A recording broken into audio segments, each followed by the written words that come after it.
নমস্কার বন্ধুরা, আমার খাই খাই বাই চ্যানেলে সবাইকে স্বাগত জানাই। আরও একটি নতুন মজাদার রেসিপি নিয়ে এসেছি। আজকে আমি ভেজ স্টার্টারের রেসিপি নিয়ে এসেছি। আজ বানাবো আমি তন্দুরি সোয়া। খুব ইজিলি তোমরা ঘরে খুব কম উপকরণ দিয়ে তোমরা এই তন্দুরি সোয়াটা বানিয়ে নিতে পারবে।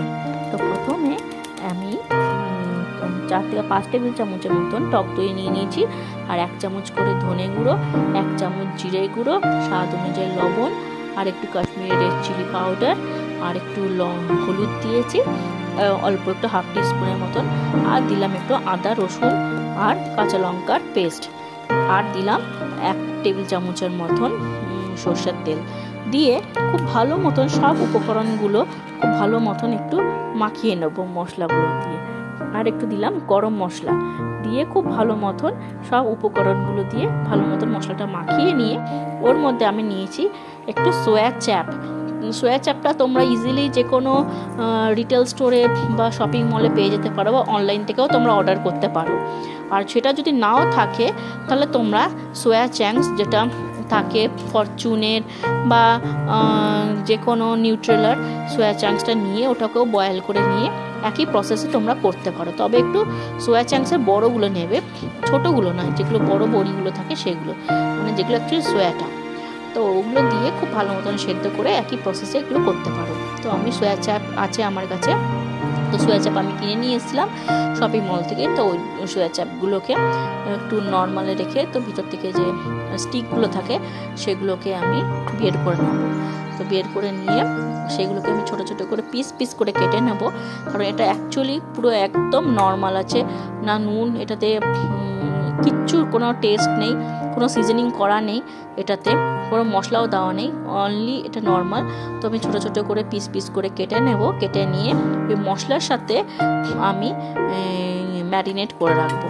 তো কেটে নিয়েছি, কেটে নিয়ে দেখো এখানে আমি ছোটো করে করে এটার মধ্যে আমার অনিয়ন্সেরগুলোও কিউব করে নিয়েছি, কেটে নিয়ে চৌকো করে কেটে নিয়ে ওই যে অনিয়নের যে পেটালসগুলো থাকে সেগুলো ছাড়িয়ে নিয়েছি। তোমরা চাইলে এটার মধ্যে ক্যাপসিকামও দিতে পারো, তো আমার কাছে ক্যাপসিকাম ছিল না, ক্যাপসিকামও দিতে পারো, ক্যাপসিকাম দিয়ে আরও খুব ভালো লাগবে। দিয়ে সব মশলাগুলো খুব ভালো মতন মেখে আমি মোটামুটি 1 ঘন্টার মতন ম্যারিনেট করে রেখে দেবো। আর অন্যদিকে আমি একটা স্কিওয়ার্স নিয়েছি, যে কাঠিগুলো থাকে না, মানে অ্যাকচুয়ালি তন্দুরি করার জন্য যে কাঠিগুলো থাকে সেই স্কিওয়ার্সগুলো আমি অনেকক্ষণ জলের মধ্যে ভিজিয়ে নিয়েছিলাম। জলের মধ্যে ভিজিয়ে নিলে কি হয়, তো কাঠিগুলো খুব একটা তাড়াতাড়ি করে, মানে কাঠিগুলো যখন আগুনে যদি তোমরা রোস্ট করো তাহলে কাঠিগুলো খুব তাড়াতাড়ি ওটা পুড়ে যাবে না। এই দেখো স্কিওয়ার্সগুলো নিয়ে নিয়েছি, অনেকক্ষণ জলের মধ্যে ভিজিয়ে রেখেছিলাম। তো স্কিওয়ার্সগুলো অনেকক্ষণ জলে ভিজিয়ে রাখলে যেমন হয় না, কাঠ ভিজে থাকলে জ্বলতে টাইম লাগে, সেই জন্যই অ্যাকচুয়ালি কাঠিগুলোকে ভিজিয়ে রাখতে হয়। তো তোমাদের কাছে যদি এরকম স্কিওয়ার্স কাঠের না থাকলে যদি স্টিলের থাকে তাহলে খুবই ভালো হয়, তো ওটা খুব ভালো করে আরও রোস্ট হয় জিনিসগুলো। তো আমি একটা একটা করে স্কিওয়ার্সে এরপরে সবগুলো গেঁথে নেব, একটা করে এখানে সোয়া চাপ দেবো, আর 2-3টে করে এর মধ্যে এই অনিয়ন্সের পেটালসগুলো দিয়ে সব গেঁথে গেঁথে করে এইভাবে দেখো আমি পুরো সাজিয়ে নিয়েছি। পুরো একদম তন্দুরির জন্য একদম রেডি হয়ে গেছে, পুরো সাজিয়ে নিয়েছি। এরপরে আমি এটা গ্যাসের মধ্যে করছি না, আমি এটা একটু ফ্রাই প্যানে বাটারের মধ্যে আমি এটা অ্যাকচুয়ালি করব। গ্যাসের মধ্যে করতে গেলে মানে এটা অনেকটা পুড়ে গিয়ে কাঠিটা ভেঙে যায়, তো সেই জন্য গ্যাসের তাওয়াটা একটু বেশি থাকে তাপটা।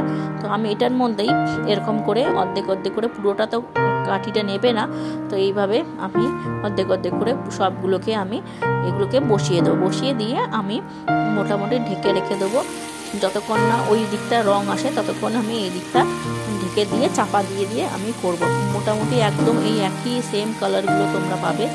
দেখো আমি এটা বাটারের মধ্যে করে নিয়েছি, বাটারের মধ্যে দিয়ে দেখো কত সুন্দর কালার এসে গেছে।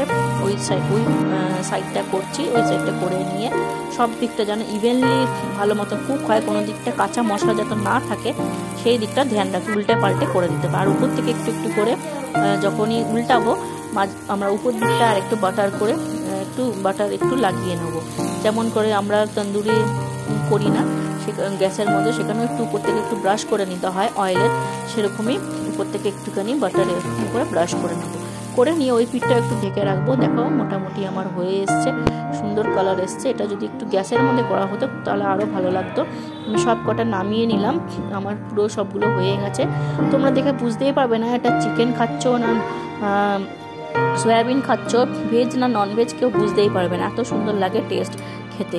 তারপরে এগুলো সব ঠান্ডা হয়ে গেলে মোটামুটি এগুলোর মধ্যে সব নামিয়ে নেবো একটা বাটিতে বা পাত্রে নামিয়ে নেবো। তারপর উপর থেকে দেখো একটু কাঁচা পেঁয়াজ রিং রিং করে কেটে ওর সাথে ধনে পাতা চাটনি বা যে কোনো চাটনি তোমরা নিতে পারো, উপর থেকে একটু ফ্রেশ ক্রিম দিয়ে ছড়িয়ে দিয়ে সার্ভ করবো। কত সুন্দর হয়েছে, বেশ সুন্দর স্বাদ হয়েছে। তোমরা এটা অবশ্যই বানিও, ঘরে ট্রাই করো আর আমাকে বলো কেমন হয়েছে। বাই।